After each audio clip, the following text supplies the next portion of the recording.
How to use WhatsApp multi-device feature.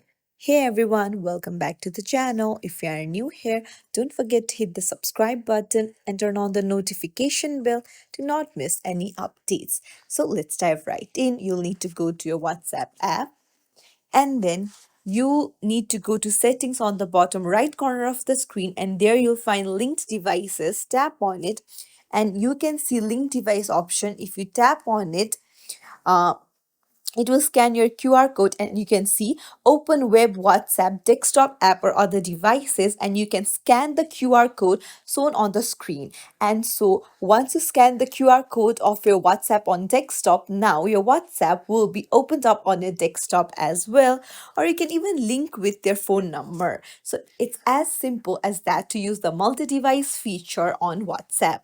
If you found this tutorial helpful, don't forget to like and subscribe to our channel for more tips and tricks. Thank you for watching.